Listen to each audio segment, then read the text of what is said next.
Paralysis patients बारिश के मौसम में इन बातों का खास ख्याल रखें अगर वो स्वस्थ रहना चाहते हैं, अपनी समस्या को बढ़ने से बचाना चाहते हैं। नमस्कार, मैं स्वागत करता हूं आपका भारत होम्योपैथी के चैनल पर, जहां पर आज हम बात करेंगे ऐसी समस्याओं की जो बारिश के मौसम में देखा जाता है कि पैरालिसिस पेशेंट के लिए खतरनाक हो सकती हैं। सबसे पहले अगर हम बात करें तो वो समस्या होती है इन्फेक्शन बढ़ने की समस्या। हम सब जानते हैं कि बारिश के मौसम में जो इंसेक्ट्स हैं वो काफी बढ़ जाते हैं और इसका सीधा सीधा कारण है कि बारिश के मौसम में जो मॉइस्चर बढ़ जाता है, जो ह्यूमिडिटी बढ़ जाती है, उसकी वजह से इन्फेक्शन होने के चांसेस काफी बढ़ जाते हैं। और हम जानते हैं कि एक पैरालिसिस पेशेंट काफी समय तक एक ही पोजीशन में लेटा रहे तो उसे वैसे भी बेड सोर्स होने के बहुत ज्यादा खतरा बढ़ जाता है। तो बारिश के मौसम में तो ये खतरा और भी कई गुना बढ़ जाता है। तो हमें यहाँ पर क्या सावधानी बरतनी है कि हमें अपने पेशेंट का यहाँ पर खास ख्याल रखना है। उनके केयर टेकर को या फिर इवन पेशेंट अगर अपना खुद ख्याल रखता है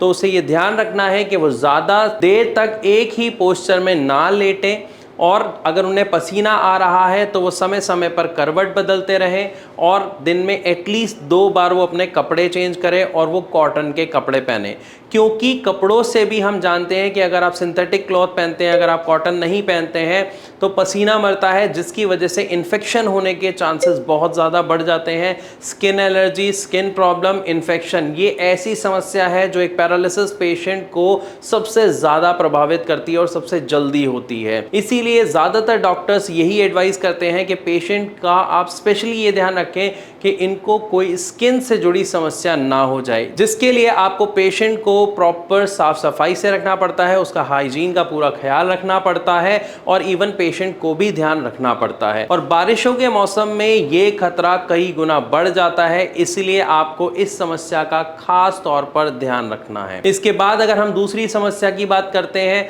तो टेम्परेचर चेंज होने की वजह से, बारिश होने की वजह से अक्सर जो पेशेंट है वो बाहर वाली एक्टिविटीज नहीं कर पाता है। इवन हवा में मॉइस्चर होने के कारण या ह्यूमिडिटी होने के कारण व्यक्ति जो है चिड़चिड़ा होना शुरू हो जाता है, क्योंकि पसीने बहुत आ रहे होते हैं, गर्मी बहुत लग रही होती है, जिसकी वजह से ज़्यादातर वो अब फिजियोथेरेपी भी अवॉइड करता है, जो एक पेशेंट को बिल्कुल नहीं करनी है। यहाँ पर खास तौर पर ध्यान रखें कि जब कोई व्यक्ति फिजियोथेरेपी करता है, जब वो एक्सरसाइज करता है तो उसकी बॉडी से स्वेटिंग होती है और वो स्वेटिंग एक आपके अंदर पॉजिटिविटी लेके आती है और एक पेशेंट के लिए तो काफ़ी ज़्यादा असरदार होती है। तो हमें यहाँ पर खास तौर पर ख्याल रखना है कि हमारा जो पेशेंट है वो अपनी फिजियोथेरेपी अवॉइड ना करे। लेकिन इसी के साथ साथ एक और समस्या देखने को मिलती है कि जो लोग फिजियोथेरेपी नहीं करते हैं, जो लोग पार्क जाते हैं या ऐसे ग्रुप्स में हैं जहाँ पर बाकी पैरालिसिस के पेशेंट्स उनसे मिलते हैं, तो उनका मिलना जुलना कम हो जाता है, क्योंकि बारिश हो रही होती है, रास्ते में कीचड़ होती है,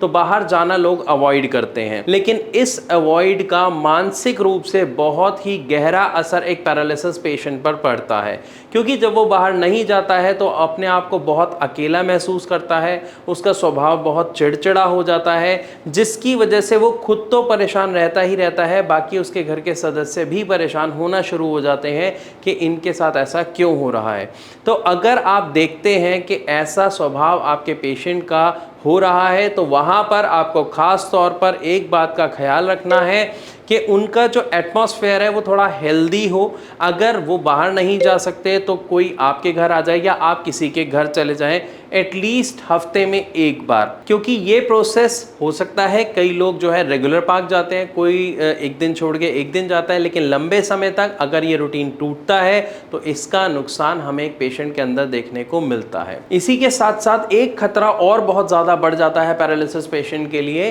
कि हवा में नमी होने की वजह से जो फिसलने वाली जगह होती है वो ज़्यादा फिसलन हो जाती है, इवन काई जम जाती है फर्श पर, तो वहाँ पर पैर फिसलने का बहुत डर रहता है। और अगर एक पैरालिसिस पेशेंट फिसल जाता है तो उसको जो चोट लगेगी वो किस लेवल तक की लगेगी शायद ये हम सोच भी नहीं सकते हैं, क्योंकि एक पैरालिसिस पेशेंट के लिए अपने शरीर को दोबारा इस लेवल पे लाना कि वो थोड़ा बहुत चलना सीख पाए हैं, थोड़ा बहुत बोलना सीख पाए हैं, बैठना सीख पाए हैं, अपना बैलेंस करना सीख पाए हैं, ये बहुत ही बड़ा टास्क होता है जो वो काफ़ी मेहनत के बाद सीखते हैं। लेकिन अगर यहाँ पर गलती से भी एक पैरालिसिस पेशेंट फिसल जाते हैं तो ये समस्या कई गुना ज़्यादा बढ़ सकती है। तो आप इस बात का खास ध्यान रखें कि जो पैरालिसिस पेशेंट है वो ऐसी जगह बिल्कुल ना जाए जो फिसलन भरी हो, जहाँ पर वो फिसल सकते हैं। ज़्यादातर समय आप घर पे रहें, अपने घर के आसपास पेड़ पौधे लगाएं ताकि आपके जो घर की हवा है वो साफ रहे। और साथ ही साथ पेशेंट के जो दिमाग पर एक असर पड़ता है, वो ग्रीनरी देख के हम सब के दिमाग पर भी है, एक पॉजिटिव वाइब आती है।